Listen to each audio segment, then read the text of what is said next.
그리고 또 이제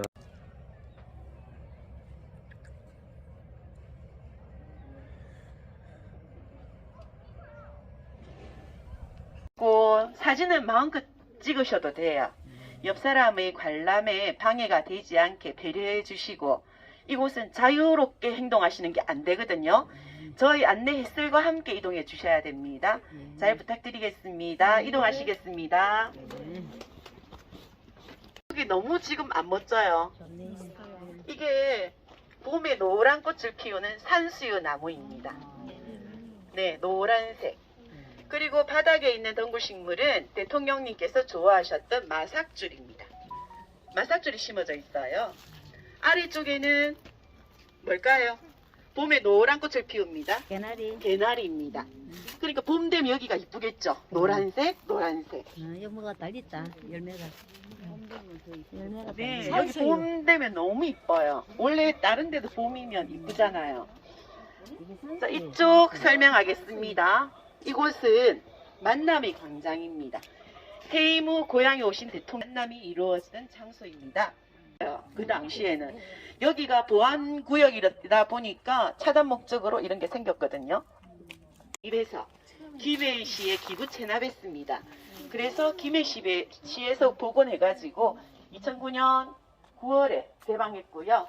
대통령님께서는 생가 복원할 때 설계에는 참여하셨어요.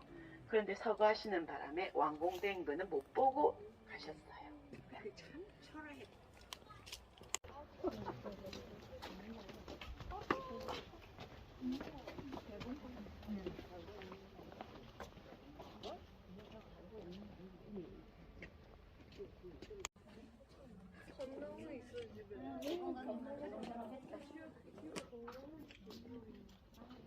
이자 창고입니다.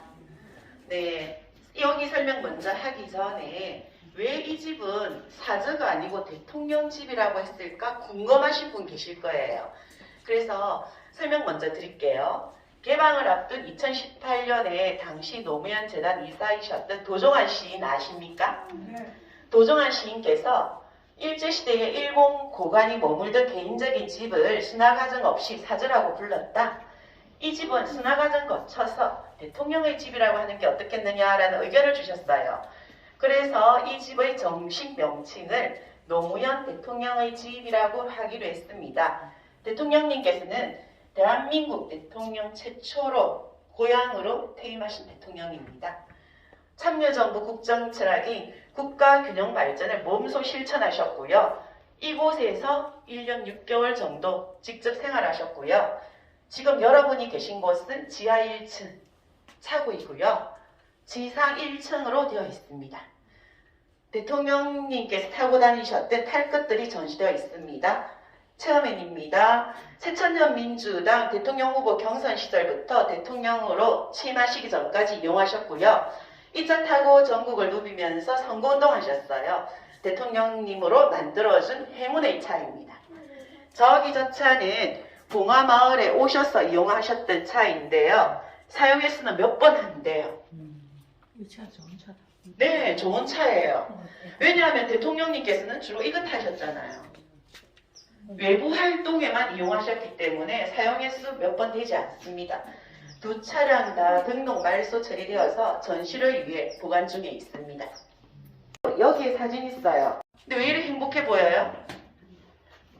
비밀이 있죠? 전기 자전거예요. 저는 자전거를 못 타기 때문에 몰랐어요. 여기 전기 자전거 배터리 있죠? 그래서 비서관님과 같이 타던 사진, 기록 사진이 있는데 대통령님은 너무 행복해 하시는데 비서관님 얼굴은 찡그러져 있거든요. 그러니까 비서관님 얼굴, 그것은 페달 자전거였나 봐요. 이것은 여사님 자전거. 네. 저것은 선양 자전거. 거기 주인공. 선양이 저렇게 꼬마 자전거를 탔었는데 이제는 서울대학교 1학년에 재학했다고 합니다. 입학했다고 합니다. 대통령님께서는 봉화마을에 오셔서 제일 먼저 한 활동이 화포천 청소였어요. 혹시 화포천 들어보셨어요? 네. 봉화마을 위쪽에는요. 국내 최대 하천형 습진 화포천이 있어요. 대통령님 어린 시절에는 엄청 좋았대요.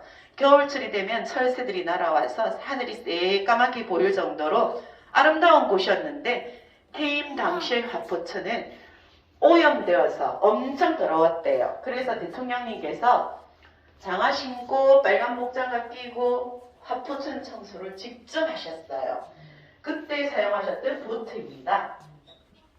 대통령님께서 화포천을 청소하시니까 전국에서 자원봉사자들이 모여들었습니다. 이때 나온 쓰레기의 양이 1톤 트럭 몇 대쯤 나왔겠어요? 1년 동안. 2008년 1년 동안 500대가 나왔대요.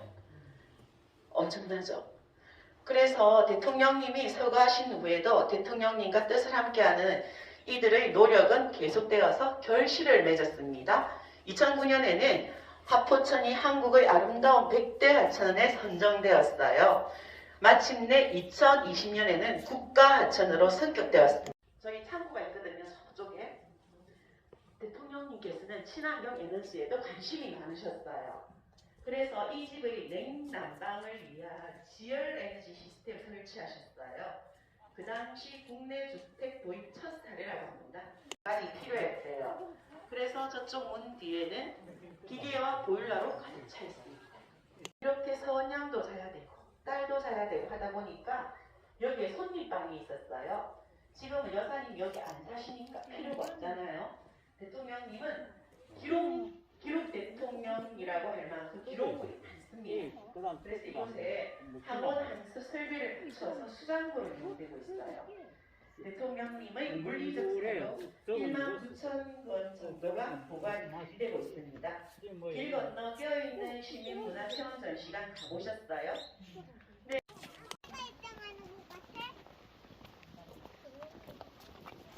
나중에 관람 마치시고 이 계단으로 내려오실 거거든요.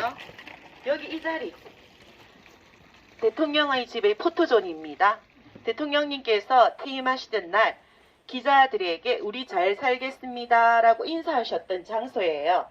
이곳에서 사진 찍으면 사진이 엄청 잘 나오니까 꼭 사진 찍으세요.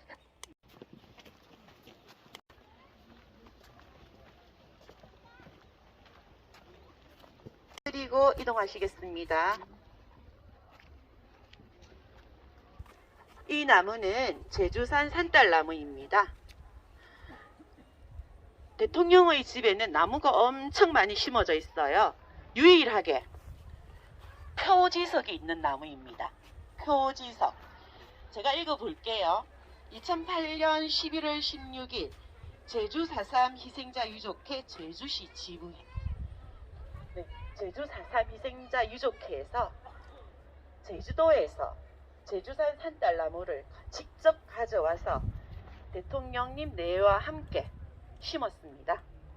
대통령님께서는 국가 권력이 저지른 잘못은 반드시 정리하고 넘어가야만 우리 어떻한 역사를 물려줄 수 있다라고 생각하셨고 실천하셨어요. 2003년에는요. 10월에 제주도민 오찬 간담회에서 국정 최고 책임자인 대통령으로서 최초로 사과하셨고 2006년 4.3 유령제에도 대통령으로서 최초로 참가하셔서 사과하셨어요. 이에 고마움을 느낀 제주 4.3 희생자 유족회에서 이 산딸나무를 심었던 거죠. 이 산딸나무는요. 봄에는 흰 꽃이 피고 가을에는 빨간 열매가 맺는데요. 흰 꽃은 희생자들의 순수 순결을 상징하고 네, 진영은 단감시 배지여서 대통령의 집에도 감이 많습니다. 자, 오른쪽 산 보시면서 이동하실게요.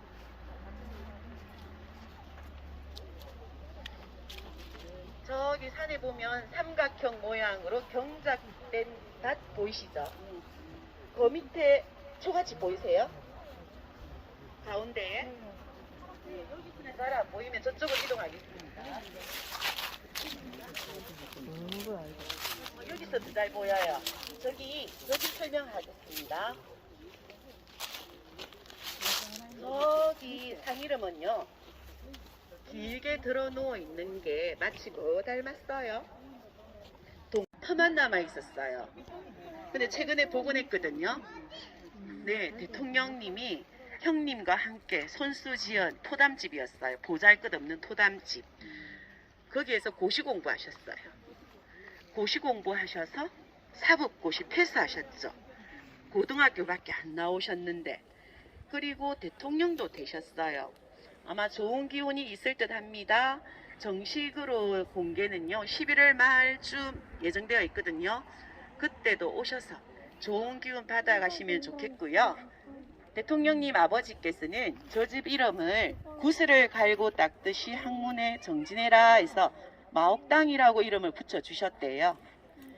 11월 말이나 12월쯤에 한 번 더 오세요. 좋은 기운 많이 받아가시기 바랍니다.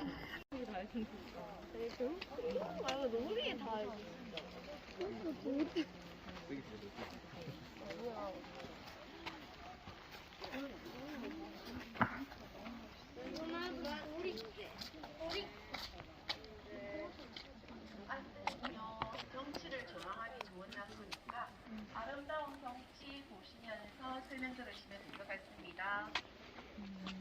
대통령님 62번째 생일잔치 마을 주민 초청 집들이가 열렸고요.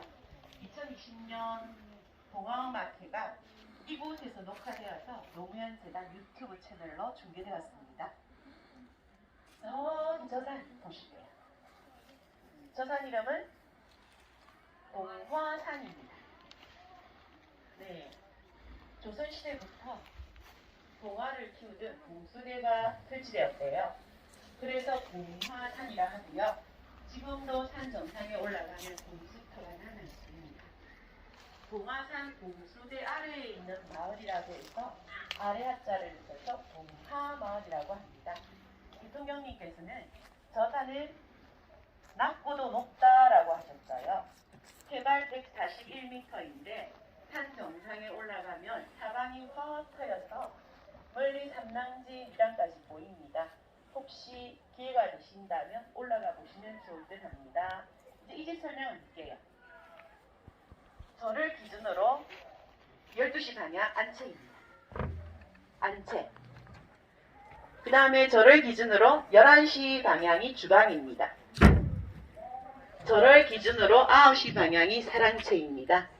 이렇게 한 바퀴 돌았을 때 보이는 것, 이게 대통령의 집 다예요. 나머지 눈에 보이지 않는 곳은 대통령님 개인 소유구역이 아닌 국가 소유구역입니다. 대통령님께서는 이 집은 누가 지었냐면요. 옛날 느낌표에 전국의 기적의 도서관이 짓는 프로그램이 있었죠. 네, 그 고 정기용 선생님께서 지으신 집이거든요. 정기용 선생님은 친환경 건축가로 유명하시니까 이 집도 자연적인 소재를 이용해서 지으셨어요. 나무, 흙, 강판. 여기 보면 약간 그 회색빛 도는 게 강판이거든요. 이런 친환경 재료를 이용해서 마을 끝에 지으셨대요. 당시에 대통령님 형님이 소유한 마을에 집을 지을 수 있었는데 이렇게 마을 끝에 집을 지은 이유는 마을 주민들에게 폐를 끼치기 싫다고 마을 끝에 지으셨대요. 대통령님은 처음 이 집을 지을 때부터 이 집은 국민들께 돌려줄 집이다라는 생각을 갖고 계셨기에 이런 생각은 설계에도 반영되었습니다. 정기용 선생님하고 만난 자리에서 대통령님께서는 마을 공동체의 모델이 될 베이스 캠프를 지어달라 하셨대요. 이곳에서 편하게 여생을 보내시려는 게 아니라 제인시 숙제 같은 농촌의 균형 발전이 어떻게 가능한지 몸바쳐 일하고자 하셨죠. 정경 선생님은 대통령님께서 농촌에서 일하고 지내시려면 수시로 변하는 농촌의 기후를 좁혀야 하니까 옛날 농촌집 배치처럼 태난 구조로 된 흙집이 어떠냐라고 제안하셨어요. 태나는 구조는 안채, 주방, 사랑채가 분리된 구조예요. 저 계단 보이시죠? 안채에서 물 먹고 싶으면 신발 신고 부엌에 가셔야 되는 거예요. 우리 옛날 농촌집이 그랬어. 너무 싫어요. 그래서 그런데 이거는 생활하기에는 너무 불편하지만 대통령님께서는 나중에 이 집을 국민들께 돌려줘야 할 집이다라고 생각하셨기 때문에 국민들에게 돌려줬을 때 다양한 용도로 활용이 가능한 공간이어야 한다는 대통령님의 뜻에 적절했죠. 그래서 이렇게 트나는 구조로 지어졌습니다. 지붕 보실게요. 지붕이 낮아요. 대통령님께서는 자연 속에 우뚝 솟아있는 지붕이 아니라 저렇게 낮은 부끄럼 타는 지붕을 원하셨어요. 그래서 전경 선생님은 기산을 가리지 않고 기산의 상태와 굴곡이 자연스럽게 이어지도록 지붕을 낮고 평평하게 지으셨어요. 그래서 이 집의 별명 뭘까요? 지붕 낮은 집입니다. 그래서 지붕 낮은 집이라는 별칭이 붙었어요. 저희들은 우리 대통령님의 성품과 닮은 집이다라는 그런 말을 합니다. 이제 사랑채로 모실게요. 가족들, 보좌진과 함께 식사를 하게 됐던 장소입니다. 대통령님께서 가장 좋아하신 공간이에요. 사랑채는 정남향으로 지어져서 조명 없이도 충분히 밝고요. 겨울철에 난방 효과가 있도록 설계된 집입니다. 천장 보실게요. 천장이 평평하지가 않고 높낮이가 다르죠? 어디가 높아요? 여기가 동쪽이에요.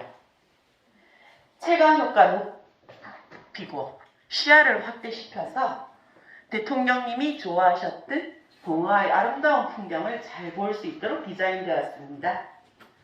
사랑채는 손님 맞이 공간이니까 봉화의 아름다운 풍경을 더욱 잘 볼 수 있도록 창을 내는 위치에 신경을 쓴 공간입니다. 차경이라는 말 들어보셨어요? 빌리차, 경치경. 창을 통해서 바깥의 경치를 한 폭의 그림처럼 담아내는 것을 차경이라 하거든요. 병풍처럼 생겨있죠. 내복 병풍에 담은 것처럼 창을 만들었고요. 남쪽은 가로로 긴 액자에 담은 것처럼 창을 설계하였어요. 여기를 낮춰서 보시면 뱀산이 보여요. 뱀산이 가로로 깨끗 이렇게 액자 같은 창을 만들었어요. 다시 동쪽을 보시면요. 병풍처럼 생긴 창틀 하나하나에는 멋진 소나무가 한 그루씩 보여요. 애기가 있는 그쪽에서 보면.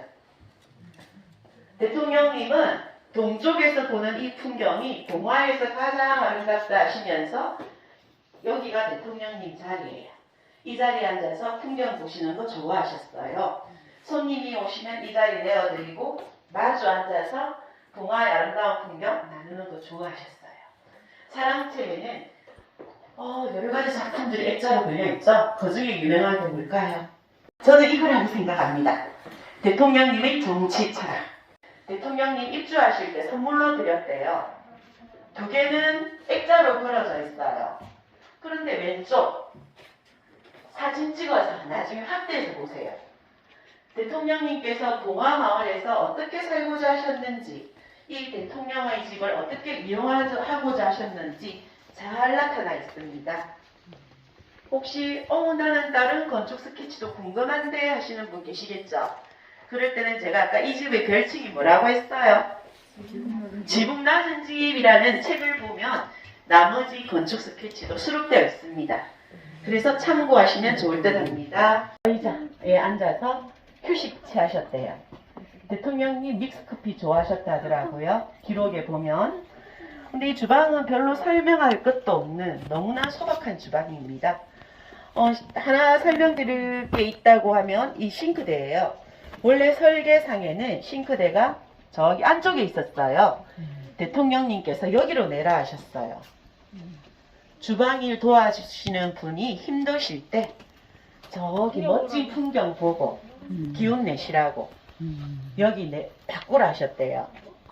그 다음 여기 창에는요, 서원양의 글이 있죠? 할머니 사랑해요. 대통령님 서거하시고 적적하실 할머니께 드리는 위로의 메시지입니다. 신들 먼저 올라오시고요. 설명 다 끝나면 올라오시면 좋을 듯 싶습니다. 이곳은 두 분 대통령 네 분의 가장 개인적인 생활 공간, 안채입니다. 많은 분들이 궁금해 하시는 곳이에요. 침실 하나, 거실 하나, 욕실 하나 있어요. 침실은 저기 우공이산 액자가 걸려있는 쪽. 욕실은 저기 가족 사진이 걸려있는 쪽. 이게 전부 다입니다. 침실에 문은 2개 있는데요. 의미 없는 문입니다. 아마 환기를 위해서 2개 하지 않았을까 싶고요. 침실은 안에 가보면요. 침대 하나, 문갑 하나, 붙박이장 하나 있어요. 이 방 1개가 전부 다입니다. 그리고 출입문은 2개 있어요. 이쪽에서 부엌 가는 출입문. 이렇게 신발 신고 가셨어요. 부엌에. 저기 욕실문으로 가면요. 집무실로 가는 문이 하나 더 있어요. 그 나중에 제가 국가소유구역 설명할 때 그 문은 설명드리겠습니다. 이곳은요. 서재가 없습니다. 그래서 대통령님께서는 거실에서 책을 읽으셨대요. 집필활동도 하시고. 특별한 거는요. 모니터가 2대 있습니다. 요즘은 듀얼 모니터 흔하지만 그 당시엔 흔하지 않았습니다. 저기 한 대는요. 집필활동용으로 쓰시고 하나는 자료 검색용으로 쓰셨어요. 퇴임하시고 만든 사람 사는 세상 홈페이지에 올리신 걸 시민들과 온라인으로 토론할 때 썼던 민주주의 2.0에 올리셨던 걸 다 저기 컴퓨터를 통해서 작성되었고요. 대통령님의 마지막 글도 컴퓨터 전원을 켜면 바탕화면에 한글 문서로 남아 있습니다. 그 다음 여기는요. 대통령님께서 좋아하셨던 사자성어 설명하겠습니다. 우공이산. 저것도 대통령님의 고등학교 선배 고 신영복 선생님의 글입니다. 우공이 산을 옮긴다 라는 의미예요. 직역을 하면. 대통령님께서는 취임 100일 기념 기자회견에서 거창한 구호나 약속보다 한 걸음 한 걸음 목표를 달성하는 우공이산의 마음으로 국정 운영하겠다. 끈기 있게 하겠다. 자신 있게 하겠다라고 포부를 밝히셨어요. 그래서 퇴임하신 뒤에도 인터넷 아이디를 우공이산으로 하시고 싶어 했어요. 그런데 먼저 선점한 이가 있어서 노공이산으로 하셨다 합니다. 이곳은 지금도 1년에 2번 가족들 보좌진이 모입니다. 대통령님의 제사, 신년 차례에 이곳에서 모인다고 합니다. 구경하시고요.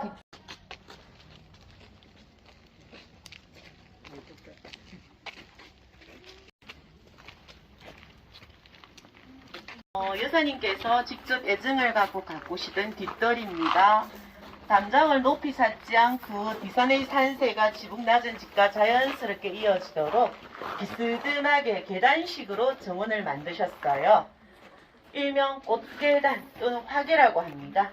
개화 시기가 다른 다양한 식물을 골고루 심었기 때문에 계절별로 다양한 풍경을 보실 수 있지만 특히 봄이 아름답습니다.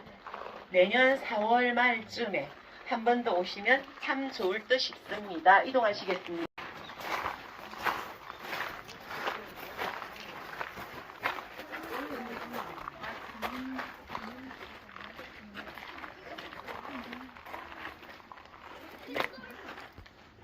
전직 대통령에게 국가가 지원하는 국가지원시설입니다. 대통령님의 집무실 겸 서재 겸 회의실입니다. 친환경 생태 농업 살기 좋은 농촌 만들기 회의나 보고가 이루어질 거예요. 민주주의와 진보의 미래에 대한 토론과 논의도 이곳에서 이루어졌어요. 매번 회의시마다 서울에서 내려오는 참모들 힘들어 보여서 저렇게 화상회의 시스템 만드셨어요. 캠 카메라 보이시죠? 캠 카메라. 네. TV가 아니고요. 화상회의 시스템이에요. 화상회의 하려고 만들었던 거예요. 그 당시에. 그리고 이곳은 시민들과의 만남이 시작된 장소이기도 합니다. 시민들이 아까 우리가 본 만남의 광장에서 대통령님 나와주세요 라고 외치면 저기 밀짚 모자 쓰고 나가서 만나셨어요. 2008년 3월 1일부터 그해 12월 5일까지 약 153일 동안 369차례 나가셨어요.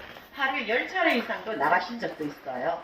나중에는 너무 힘드시니까 시간 정해놓고 정례적으로 나가셨다 합니다. 여기 보니까 대통령님 책을 엄청 좋아하셨죠. 대통령님은 다독가세요. 사상과 철학 등 무거운 책을 읽으시다가 꽃 이야기 같은 가벼운 책을 번갈아 읽으셨대요. 저기 있는 책, 서거 직전 모습대로 배치되어 있는데요. 모두 919권입니다. 대통령님이 어떤 책을 읽었는지 저도 궁금해 찾아봤거든요. 어디에 있냐면요. 온라인 노무현 사료관에 가면요. 노무현의 서재라고 있어요. 그곳에 가면 919건 책 목록 및 간단한 정보 신분을 참고하시면 좋을 듯 합니다. 이제 마지막 장소 중정을 걸으실 때 위에 처마도 봐주세요. 대통령님께서는 이 집 처음 지을 때부터 나중에 국민들께 돌려줘야 할 집이다라는 생각을 하셨기에 설계에 반영이 되었어요. 대표적인 게 위 처마입니다. 처마를 이렇게 길게 하면 지붕 면적이 건축 면적에 포함되어서 건축비가 많이 들어요. 나중에 개방했을 때 지금 여러분들처럼 관람하실 때 편하게 하시라고 눈도 피하고 비도 피하고 편하게 하시라고 이렇게 처마 길게 내라 하셨어요. 자, 여기 이 집의 특징 설명드리겠습니다. 이 집은 소유와 용도가 다른 두 건물이 지붕을 맞대고 이어져 외관상 한 건물로 보이는 중정형 집으로 지어졌습니다. 그러면 어떻게 나누느냐 하면 지금 해랑 있죠? 여기 해랑을 기준으로 나뉘어요. 저쪽 흙집은 대통령 개인 소유고요. 일명 사저고요. 여기는 전직 대통령에게 국가가 지원하는 국가지원시설 경호동입니다. 네, 전직 대통령에 대한 예우에 관한 법률에는요. 경호원 비서들이 그 사무를 보는 사무동을 별도 공간에 둘 수 있어요. 우리나라에서 유일하게 사저와 경호동이 붙어 있는 곳이 이곳입니다. 그래서 커 보이는 거예요. 경호원들은 어디에 있었어요? 네, 여기. 저기는 아까 우리가 본 업무실, 서재. 대통령님께서는요, 어차피 여러 해 동안 가족처럼 지내야 할 텐데 경호원 비서들이 붙어 있는 게 경호원 비서들이 편리하지 않겠느냐라면서 붙여져야 하셨어요. 외관이 커 보여 불필요한 오해를 살 수 있다는 우려에는 나중에 국민들에게 개방하면 돌려주면 국민들이 판단해 주신다. 붙여지어라 하셨어요. 업무상 격의 없이 소통하시는 대통령님의 업무 스타일과 경호 동선을 최소화해서 마을 주민에게 가는 불편을 최소화하려는 배려가 담긴 공간입니다. 여사님께서는요, 2018년에 이 집을 대통령님의 뜻에 따라 노무현 재단에 기증하시고 마을로 이사하셨습니다. 노무현 재단 거기 근무하는 곳이에요. 병원은 아까 입구에만 있더라고요. 그렇죠. 안에는 없죠. 지금 그런 경호원들은 몇 사람이에요? 그건 저도 몰라요. 저도 자원봉사이기 때문에. 보안상인가요? 저는 거기까지는 안 궁금했어요. 자, 대통령님께서는요, 청년 시절 꿈을 키우듯 마을 땅이 보이는 이곳에서 이제 새로운 꿈을 꾸셨죠. 봉화전력에 친환경 농법 도입하시고, 봉화산 단장하시고, 학부천 복원하시던 농부 노무현의 꿈, 부의 미래 사람 사는 세상에 대한 모색과 지향을 멈추지 않았던 시민 노무현의 꿈을 꾸셨어요. 지금 여러분이 돌아보신 대통령의 집에는 대통령님의 못다한 꿈이 담겨져 있습니다. 사람 사는 세상을 향해서 진면모를 오늘 조금이라도